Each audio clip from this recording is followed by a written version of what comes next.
샬롬, 지난밤 평안하셨습니까? 오늘은 2025년 10월 16일 목요일입니다.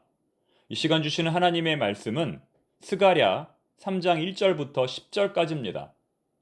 요즘 절대로 여행을 가서는 안 되는 지역으로 캄보디아가 꼽히고 있습니다.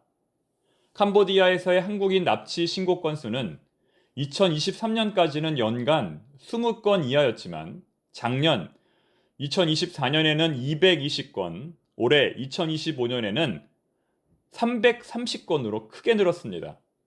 그래서 지난 10일 정부는 캄보디아 지역에 특별 여행주의보를 내렸습니다. 하지만 그럼에도 불구하고 여전히 우리나라의 많은 청년들이 캄보디아를 향해서 가고 있다고 합니다. 현재에도 80여 명의 한국 청년들이 캄보디아에 구금되어 있지만 그들은 한국으로의 귀국을 거부하고 있다고 합니다. 대체 왜 그런 것일까요?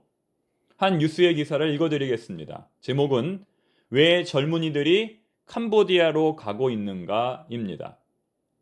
미국에 거주 중인 피아니스트 임윤찬 씨가 2달 전 해외 인터뷰에서 한국에서 10대 학창 시절을 보낼 때 치열한 경쟁 문화 때문에 큰 고통을 받았다면서 마치 지옥에 있는 것 같았다고 고백한 내용이 화제다. 지금 한국의 20대와 30대는 가혹한 경쟁과 심화된 불평등 속에서 벼랑 끝으로 내몰린다는 압박에 시달릴 수 있다. 그 중에서 누군가는 캄보디아로 가고 있는지 모른다. 바로 어제의 뉴스에 나온 기사입니다. 한국 청년들은 왜 캄보디아에 갔을까? 참으로 안타까운 뉴스입니다. 일단 범죄에 대응하고 피해자들을 구하는 게 우선입니다만 왜 한국 청년들이 일자리를 찾아 캄보디아로 갈 수밖에 없었는지 그 이유를 분석하고 그 대안을 마련하는 것이 지금의 상황에서 반드시 필요한 일일 것입니다. 오늘 본문을 보면 대제사장 여호수아의 모습이 매우 비참하게 나옵니다. 불에서 꺼낸 타다 남은 나무 토막으로 또 냄새가 나는 더러운 옷으로 표현됩니다. 왜? 가장 빛나고 영광스러운 옷을 입고 있어야 할 대제사장의 모습이 이러한 꾀죄죄하고 추한 모습일까요? 마치 앞서 우리가 살펴본 일자리를 찾아 캄보디아로 갈 수밖에 없는 한국 청년들의 비참한 모습처럼 보입니다. 죽음을 각오하고서라도 한국을 떠날 수밖에 없는 이 시대의 청년들처럼 보입니다. 포로기 이후 유다 백성들은 집단 우울증과 무기력증에 빠져 하나님의 성전과 성벽을 재건하는 일에 완전히 손을 놓고 있었다고 말씀을 드렸습니다. 도시는 황폐화되고 가뭄으로 인해 농작물은 충분히 수확할 수 없어 그들은 하나님의 백성으로 살기는커녕 각자 도생의 길을 걷고 있었다고 말씀드렸습니다. 즉, 이러한 대제사장의 모습은 당시의 피폐한 상황을 반영하고 있는 겁니다. 하지만 놀랍게도 오늘 본문에서 하나님은 이러한 대제사장의 모습을 환골탈태시켜 완전히 새로운 존재로 바꾸어 주십니다. 4절 말씀 읽어보겠습니다. 여호와께서 자기 앞에 선자들에게 명령하사 그 더러운 옷을 벗기라 하시고 또 여호수아에게 이르시되 내가 내 죄악을 제거하여 버렸으니 내게 아름다운 옷을 입히리라 하시기로 내가 말하되 정결한 관을 그의 머리에 씌우소서 하매 곧 정결한 관을 그 머리에 씌우며 옷을 입히고 여호와의 천사는 곁에 섰더라. 무슨 말입니까? 대제사장이 입고 있었던 모든 부정한 옷은 사라지고 아름다운 옷이 대신 그에게 입혀졌다는 겁니다. 이것은 대제사장 여호수아의 권위가 완전히 회복되었다는 것을 의미합니다. 또한 본문 2절에서도 하나님은 대제사장 여호수아를 참소하는 사탄에게 책망을 내립니다.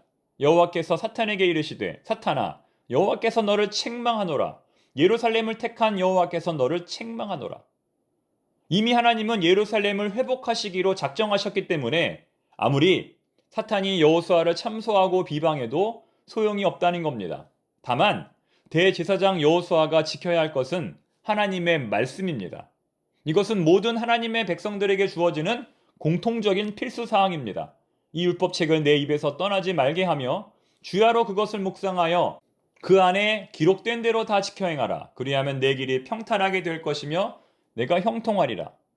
우리의 삶이 형통하기 위해서 가장 먼저 지켜야 할 조건이 바로 말씀의 수행이라는 겁니다. 본문 7절입니다. 만군의 여호와의 말씀에 내가 만일 내 도를 행하며 내 규례를 지키면 내가 내 집을 다스릴 것이요 내 뜰을 지킬 것이며 내가 또 너로 여기 섰는 자들 가운데에 왕래하게 하리라.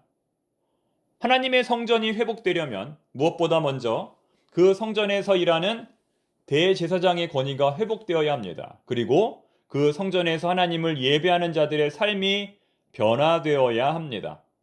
아무리 성전이 우뚝 솟아 있을지라도 대제사장의 권위가 무너져 있고 예배자들의 삶이 변화되지 않는다면 그것은 온전한 성전 회복이라고 말할 수 없습니다.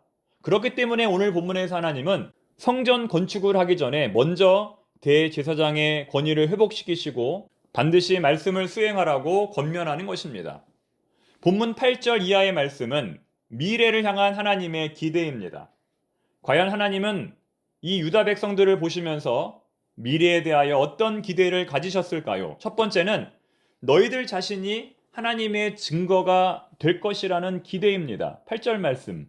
대제사장 여호수아야 너와 내 앞에 있는 내 동료들은 내 말을 들을 것이니라. 이들은 예표의 사람들이라. 너희들 스스로가 하나님의 살아계심을 증명하는 증거 자료가 될 것이라는 말입니다. 얼마나 멋진 말입니까? 여러분들은 여러분 자신을 볼 때 하나님이 살아계시다는 것을 확신할 수 있습니까? 지금까지 지내온 것 주의 크신 은혜라. 한이 없는 주의 사랑 어찌 이루 말하랴. 자나깨나 주의 손이 항상 살펴주시고 모든 일을 주 안에서 형통하게 하시네. 네 자신이 바로 하나님의 살아계심의 증거라면 우리는 어디로 가든지 무슨 일을 하든지 승리하게 될 것입니다.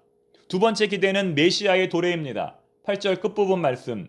내가 내 종 싹을 나게 하리라. 여러분, 우리가 이 땅에서 성전을 짓고 성전을 중심으로 살아야 하는 이유는 무엇일까요? 성전을 짓고 성전을 중심으로 하나님을 예배하며 살아야 하는 이유는 무엇일까요? 다시 오실 예수님을 맞이하기 위해서입니다.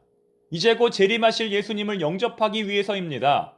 다시 말해 예수님 그분 자신이 진짜 성전이라는 말입니다. 이 땅에 있는 모든 성전들은 예수님의 그림자이고 모형입니다. 그래서 요한계시록을 보면 새하늘과 새 땅에는 성전이 없다라고 말합니다. 왜냐하면 진짜 성전이신 예수님이 그곳에 계시기 때문입니다. 그러므로 우리는 이 땅에 있는 성전을 통하여 예수님을 보아야 합니다. 그리고 예수님을 만나야 합니다. 마지막 세 번째 기대는 풍요롭고 풍성한 삶입니다. 10절 말씀. 만군의 여호와가 말하노라. 그날에 너희가 각각 포도나무와 무화과 나무 아래로 서로 초대하리라 하셨느니라. 지금은 비록 이 땅이 황폐하고 무너져 있지만 이제 곧 하나님의 나라가 임하면 모든 것이 풍요롭고 풍성한 상태가 될 것입니다. 삶이 황폐한 지금은 각자 도생의 시대입니다. 왜냐하면 모든 것이 부족하기 때문입니다. 내 코가 석자이기 때문입니다. 그러나 하나님의 나라가 되면, 즉 여기서는 하나님의 성전이 회복되면 모든 것이 충만해져 서로가 서로를 초대하기 위해 애를 쓸 것입니다. 이것이 바로 성전의 완성이 주는 혜택입니다. 성전이 완성되면 삶이 회복되고 이웃과의 관계도 온전해진다는 겁니다. 그렇기 때문에 무엇보다 먼저 성전 건축에 힘을 쓰라고 예언자 스가랴가 백성들을 독려하는 것입니다. 이제 말씀을 맺겠습니다. 우리 하나님은 더럽고 추한 옷을 입은 대제사장의 옷을 벗겨 그에게 정결한 관과 아름다운 옷을 입히시는 분입니다. 연약한 자를 들어 강하게 쓰신다는 겁니다. 미련한 자를 들어 지혜롭게 쓰신다는 겁니다. 왜 하나님은 강한 자가 아닌 연약한 자를, 지혜로운 자가 아닌 미련한 자를 쓰실까요? 연약한 자와 미련한 자를 쓰실 때 하나님의 영광이 드러나기 때문입니다. 사랑하는 교우 여러분, 오늘 우리의 삶에서 회복되어야 할 영역은 어디입니까? 하나님은 우리의 약함을 강하게 만드시는 분입니다. 이 믿음을 가지고 오늘도 승리하시기를 바랍니다. 기도하겠습니다. 하나님 아버지, 우리의 부끄럽고 추한 모습을 아름답고 정결한 모습으로 바꾸실 하나님을 기대합니다. 지금의 모습이 아니라 앞으로 변화될 모습을 바라보며 담대하게 나아가는 모든 교우들이 되게 하옵소서. 지금의 연약한 모습에 절대로 낙심하지 않게 하옵소서.